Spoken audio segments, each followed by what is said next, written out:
Ladies and gentlemen, the public conference comes to a close. We are about to get into the academic mode straight away. The first lecture of this morning is in the form of a keynote address on exploring the heart-mind connection. Our invited speaker is none other than the organizing chairman, Dr. H.K. Chopra. He will be speaking for 18 minutes, followed by 2 minutes for chairperson's observation. Immediately succeeding him would be Dr. Shikha Sharma, who would be speaking for 12 minutes on nutrition and heart, and she'll take 2 questions from the floor. May I request Professor Rick Levy, Mrs. Levy, Dr. Sonia L. Saedi, Dr. I.P.S. Kaldra, and Dr. Shikha Sharma to kindly stay on. Thank you very much. Dr. Chopra. Ladies and gentlemen, it's a real great pleasure for me, and at the outset I express my gratitude to the chairpersons for chairing this important session. It's a new dimension for me to go scientifically and connect science and spirituality for a healthy heart. The subject given to me is exploring the heart and mind connection and consciousness. Consciousness, what we call as soul and spirit. As I mentioned to you, anybody getting a heart attack below the age of 70, it is his or her own fault. After the age of 70, it's God's will. Healthy heart optimization by integrating heart and mind connection with the soul and spirit is the need of the hour, and Dr. Satish has already worked a lot on this issue. Sir Albert Einstein, a physicist, once said that we are not the packages of flesh and bone with the wisps of memory and desire, but we are all the web of information and energy interwoven with the emotions and intelligence from the eye of the soul and not from the eye of the body or eye of the mind. Ladies and gentlemen, the main agenda of my presentation is to highlight the rising burden of CVD in India and to discuss the relationship of stress and coronary artery disease and the relationship of rising depression in elderly patients with CVD, which is a double jeopardy, and to discuss the mind and heart connection mythically, mystically, etymologically, alchemically, archetypally, biochemically, quantum physical level, and relevance to the healthy heart, and also to explore the heart-mind connection and its clinical application. CVD burden is known to all of you. I've been speaking from the day one, is rising very steeply in our country. Despite stent and bypass surgery, that is not the solution. The message should be very clear in this conference. We have to look and explore the heart and mind connection. Industrialization, rapid urbanization, globalization, and environmental pollution and mental pollution are the main predictors of CAD. The need of heart wellness program cannot be overemphasized to integrate heart-mind connection and consciousness. The CVD is assuming epidemic proportion. There is a huge data. The mortality is reduced in the Western world, in the European world, but WHO projections are that there is a 100% rise in mortality in CVD in India by the year 2015. India is on the top. It's a matter of great concern, ladies and gentlemen. We have so many conferences and meetings and research, but there is a rapid rise of heart problems. Heart is beating. Who is making our heart beat? You? No. Is it me? No. Who is that? It's all our consciousness, which keeps our heart tickling. A flower blossoms. Who blossoms the flower? It's all our consciousness. It is all our spirit. It is all our soul. CAD burden, you see here, 1960 to 2012, prevalence is increasing. Mortality is rising. Technology is risen up. Very expensive. But the morbidity is same and mortality is same. To be an Indian itself is a risk factor. The disease is very expensive, more metabolic syndrome, more hypertension, more diabetes, more obesity. So this is the target. We have to attack this. If you really want to attack heart attack, attack all the risk factors. The prevalence is very high. This is our own data published in Indian Heart Journal.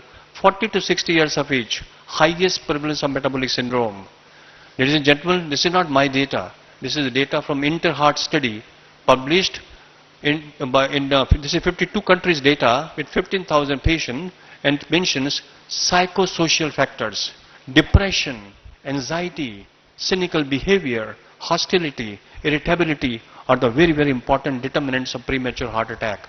This is the data which I collected from JACC, BMJ, Lancet and Indian Heart Journal have shown very clearly that the depression has a very, very strong relationship for rise in the CV events. Work stress, stress at the place of working, highest incidence of angina, acute stress, maximum angina, heart attacks and sudden deaths. And with MI, once you get a heart attack, the depression also rise by 4 times. These are the authorities in the world who had a maximum contribution in the relationship of heart and mind connection, which has not been revealed till date, till Lionel Opie, who is the cardiologist from Cape Town, South Africa, who went to Oxford and then Harvard, who was the one who wrote a book last year on heart and mind connection, published, released and sold at a very high level in the world. Higgs boson. There was a huge word. We're talking of God's particle. What exactly are the God's particle? We'll discuss very shortly in 1964. In 1869, a discovery of DNA by Mischler from Switzerland, who did a lot of work on this. These are the authorities who was working, but they are, two of them are not, one of them is not here. This is very important. If we really want to have a healthy heart, we should know who we are. Are we the physical body? No. Are we the subtle body? No. Are we the causal body? Yes. We are all the expression of the causal body. When I say causal body, it's the consciousness. It is a unified field. And this physical body is nothing but a combination of matter and energy. Our skin, bone, muscles, hair, they are all the part of matter, and energy is our kinetic energy and potential energy. Our heart is contracting, it's a potential energy. And kinetic energy is our blood is flowing, is a kinetic energy. Who makes our blood flow? You? No. It's me? No. Somebody is behind us who is making our blood flow, who is making our heart contract. There is a synchrony between the flow of kinetic energy and the potential energy. Then there is a subtle body which is known as transformation field. It is a mind which is feelings, emotions, thoughts and intellect is a discrimination power, faith, belief. That is an intellect. Ego is a self-referral or an object referral. And the causal body is what we call as soul and spirit in a spiritual way. But from the medical perspective, we call it as consciousness or a unified field. Even we can call it as a reticular activating system, since it is individual based information. At the primordial level, it is the vibration and the sound which create the whole universe within me and outside me. That's why I spoke in my inaugural address that you and me are the hologram of the universe, and the whole universe is our hologram. We just take one drop of blood from our body and get the whole information of the blood sugar within me. Total TLC, DLC count just by a micro drop. So it's a hologram of the whole body. The same way we are the hologram of the universe. So our body is an objective experience of information energy, and our mind is a subjective experience. What is consciousness? It's not debatable. It's there. It is the consciousness which conceives, perceives, constructs and governs the whole body and the whole universe. In today's language, I can call this as it is a gigantic cybernetic loop which is emitting, transmitting, receiving and perceiving the information and energy all the time at an individual level or at a unified level in the whole universe. What is consciousness can also be defined as a thinker of a thought. When I have a thought in my mind, who is the thinker? That thinker is consciousness. It is the idea generator. It is non-local. It is not trapped into my body. Whatever is trapped in my body is just a local consciousness. But consciousness is non-local. After my death, after I leave my body, it is everywhere. It's omnipotent, omniscience, omnipresent, here, there, everywhere. It is infinite intelligent, as I was mentioning yesterday in the lecture, when Shivani gave a lecture. It's a infinity. It's a field of silence. It is a radically ambiguous, ceaselessly flowing quantum soup. Then what is DNA? As you know, the DNA is the source of intelligence and expression of intelligence and intelligence itself. There was a huge word about telomeres. Longer is the size of telomere, longer I live.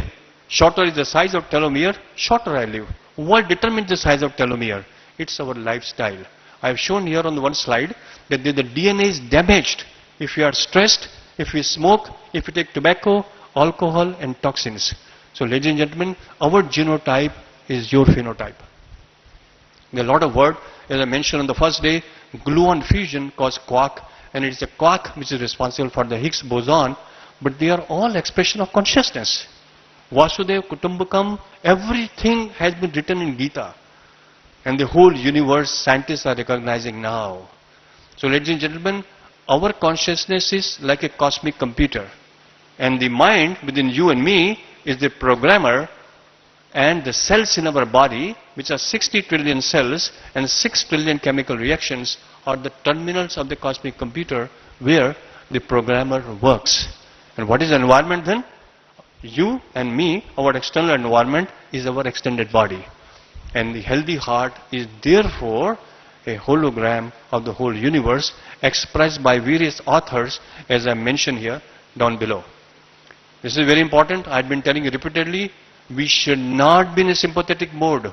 Aggression, anger, agitation, arrogance, anxiousness, ego, cynical behavior, negative competition, jealousy, hatred, grief, vengeance, bigotry, depression, suppression, repression, frustration may increase the blood pressure, heart rate, vasospasm, oxidation of LDL, sudden clotting and a sudden death or a massive heart attack or a VT and VF. This is from the Ayurvedic concept. It says if you are a P personality imbalance, you may get a plaque rupture early. A lot of data to support what I'm saying. Then if you are a K personality, only cholesterol deposits, hypertension, metabolic syndrome and heart failure. If it's a V imbalance, you get palpitation, atrial fibrillation. Huge data to support, but time is short here. We should all the time be in parasympathetic mode. It is the parasympathetic mode which makes us live long. What are the methods? Mindfulness, meditation, exercise, fruits, vegetable, nuts. They all liberate serotonin, endorphins and reduce the jittery molecules of epinephrine, norepinephrine and dopamine and reduce the clotting tendencies and oxidation of LDL. This data I took from Satish Gupta's article, which is a very powerful data, and it says angio lesion regression, CV event regression, anxiety score and depression score and anger score over 8 years follow-up is significantly reduced by Raj Yoga meditation. It's in news. We should go in the whole globe. Then what are we doing by so much of intervention? Are we really abusing the patients or we are really helping them? I totally agree. In acute emergency, it is a huge role. But unnecessarily chronic stable angina, patients should not be subjected to intervention. It is more injury. All the 8 limbs of yoga should be follows. Whether it's do's and don'ts, self-discipline, postures of exercise, breathing exercise, must, contemplation, concentration, meditation and transcendence. Ladies and gentlemen, I must mention to you that heart-mind-body connection is a tranquilizer, energizer, stabilizer, equalizer, happinessizer and equipizer. I must mention to you, I heard that Dr. Naveen Sinanda gets up at 4 o'clock in the morning and he's a meditator. And you can see at this age, very calm and cool. And Dr. V.K. Shah was asking me today in the morning, is he still working? I say he's in a very active position. And here he is. He brings the huge faculty. He's calm and cool. These are toxic emotions, toxic behavior, toxic relationship, toxic consumption, and toxic lifestyle precipitates a premature heart attack. What's important? We are discussing for the last 3 days, inner calmness, absolute consciousness, an attitude of gratitude. Please have an attitude of gratitude. That is everything in life. You don't need to do anything in life. To conclude, ladies and gentlemen, I must mention to you 3 M are very important. Mindfulness, meditation and effective medication after the age of 50-55. Don't ignore medication, please. Medication is very, very important. We are scientists, so we know what is the importance of meditation. Heart-mind connection harmony is a must, and it needs to be grown in younger individuals if we want to live longer and live younger. What's the take-home message, ladies and gentlemen? Life of millions is at stake with CVD and metabolic syndrome and a triple jeopardy along with the depression. 3M is a must. Practice of 3M may definitely reduce the CVD morbidity and mortality. Consciousness, as I mentioned to you, perceives, conceives, constructs and governs. Please see everybody and do everything in life from the level of consciousness. You will never be wrong. Act locally and have an impact globally. This is just to show a cartoon which was published in Times of India about 1 month ago. That when you work from the heart level or consciousness, you go to the higher level. If you work at the level of mind, you are in a cage.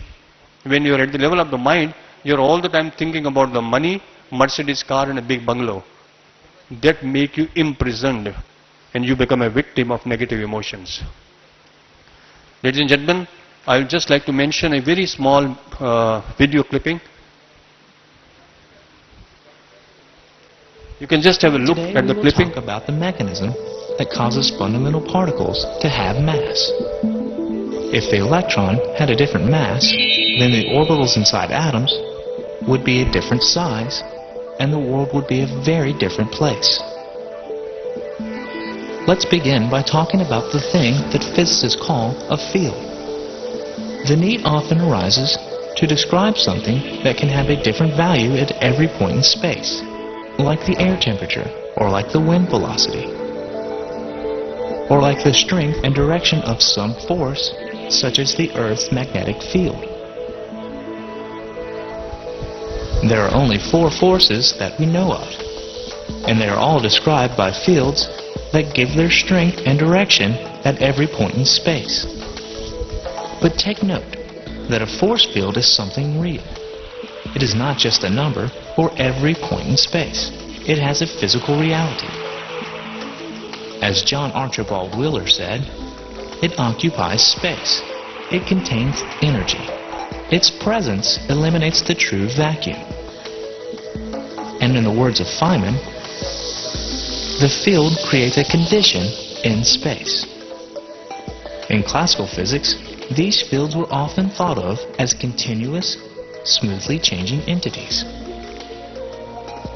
But quantum mechanics rejects the notion of continuous, and so fields become distributions of tiny field particles. And the strength of the field at any given point was nothing but the density or the quantity of field particles at that point.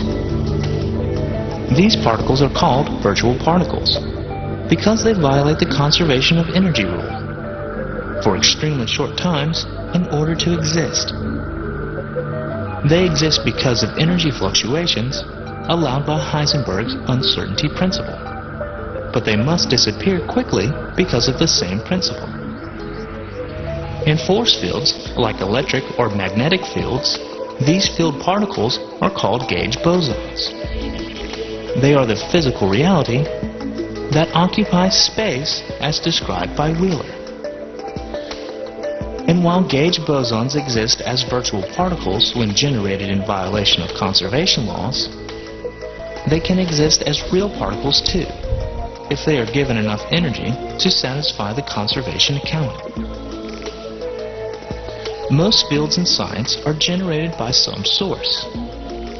An electric field is generated by an electric charge. Take away the source, and the value of the field goes to 0. And Feynman's condition in space disappears. But the Higgs field is different in this respect. It still has a value, a physical reality, at every point in space, even without a source to generate it. So there really is no empty space anywhere. The entire cosmos is saturated with Higgs field all the time, everywhere. And because of quantum mechanics, this means there has to be a field particle. Enter the Higgs boson. Virtual Higgs bosons are the quanta of the Higgs field, and they interact with all particles except the photon, the graviton, and the gluons. The interaction between the Higgs boson and each particle is directly related to the rest mass of that particle. Since the top quark has the highest rest mass, it also has the strongest interaction with the Higgs.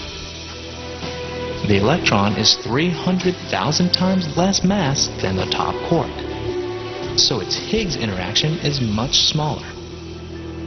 And the almost massless neutrino has only a tiny interaction.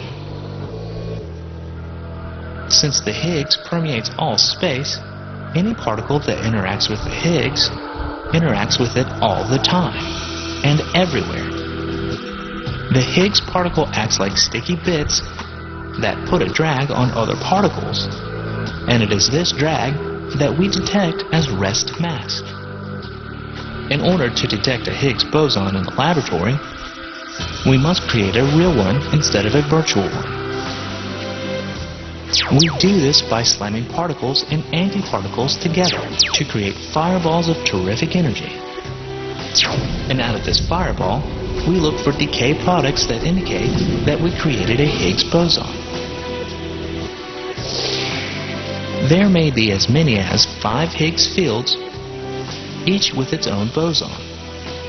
And hopefully in the next year or so, we will discover how many and how massive they really are. So as is the microcosm within us, so is the macrocosm outside us. We have to integrate it. The time has come now. Thank you very much for a patient hearing. I think all of you would agree that this was most outstanding and most elegant lecture by our organizing committee chairman. Not only he has organized this whole conference, but also gave one of the best talks that I've ever heard in terms of the mind, body and heart connection. I think he has convincingly shown that mind controls a lot of things, and if we control the mind, do meditation, prayer, whatever you call it, that really would have a very salutary effect on the heart. And as some of the elegant work that Dr. Satish Gupta has done has shown that once you control the mind, or once you take care of your mind, you can take care of your heart. And he has shown reduction in the coronary artery plaques just on the basis of mind, and of course some of the lifestyle factors also. So that's very, very important. One of the things regarding the Higgs boson particle, one must realize that if you realize that when this was discovered right in the border between, I think, Switzerland and France, that more than 50% of the scientists who were instrumental in identifying this particle were actually either from India or of Indian origin. And even the name boson comes from an Indian scientist. So we should not forget the contributions that India has made in identifying the Higgs particle. Thank you very much for kind attention.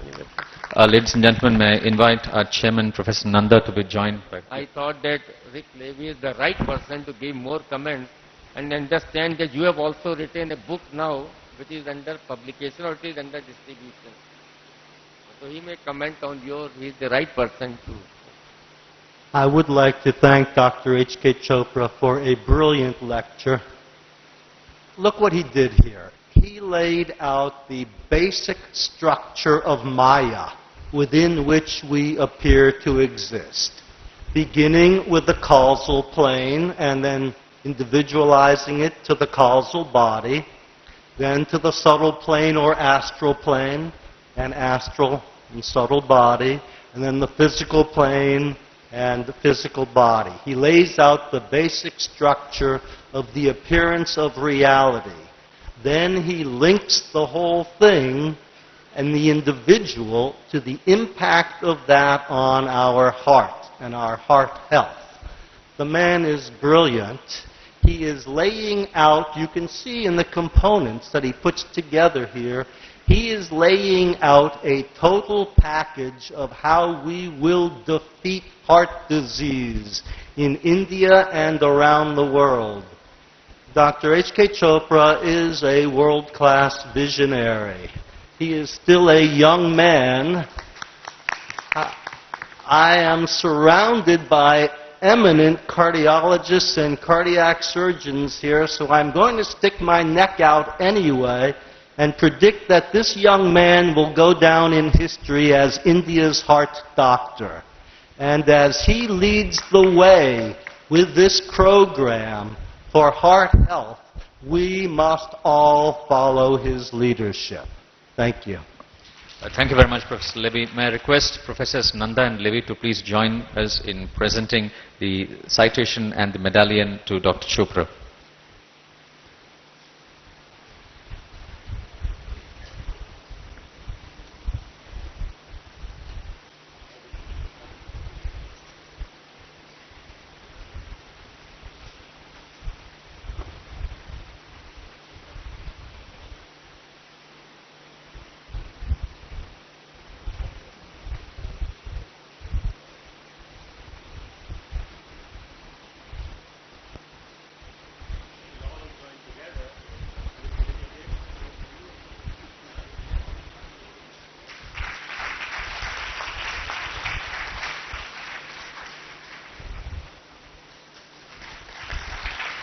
Thank you very much, Chairpersons. Please have your seat.